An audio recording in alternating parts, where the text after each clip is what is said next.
नंदुरबार जिल्ह्यातील शहादा येथील शासकीय वसतिगृहात जेवणातून जवळपास 40 ते 50 विद्यार्थ्यांना विषबाधा झाल्याची धक्कादायक घटना घडली।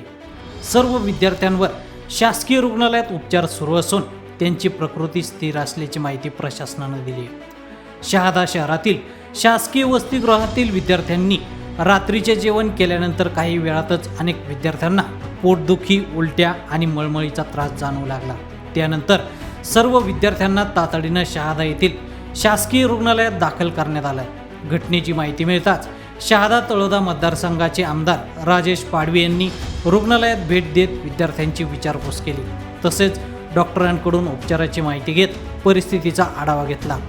प्राथमिक माहितीनुसार सर्व विद्यार्थ्यांची प्रकृती सध्या स्थिर असून त्यांच्यावर योग्य उपचार सुरू आहेत। पालकांनी घाबरून न जाता संयम बाळगावा असं आवाहन आमदार राजेश पाडवी यांनी केलंय। दरम्यान विषबाधेचं नेमकं कारण अद्याप स्पष्ट झालेलं नाही। अन्न किंवा पाण्यातील दूषितपणामुळे ही घटना घडली असावी असा प्राथमिक अंदाज व्यक्त करण्यात आलाय। अन्न व पाण्याचे नमुने तपासणीसाठी पाठवण्यात आले असून जिल्हा प्रशासनानं घटनेची चौकशी सुरू केली आहे। नमस्कार, मी आमदार राजेश पाडवी, शहादा तळोदा विधानसभा।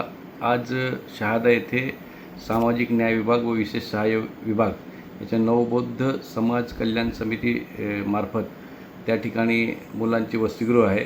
त्या वसतिगृहामध्ये सायंकाळच्या जेवणामध्ये फूड पॉयझनिंग झालं। त्यातले 4 मुलं सुरुवातीला त्या ठिकाणी सिव्हिल हॉस्पिटलला आणले। माहिती मिळताच आम्ही त्या ठिकाणी त्यांना तिथे उपचार सुरू केले।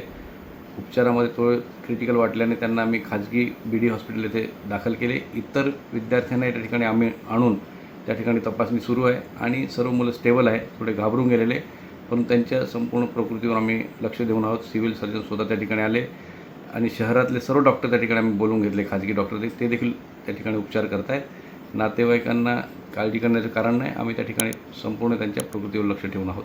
धन्यवाद।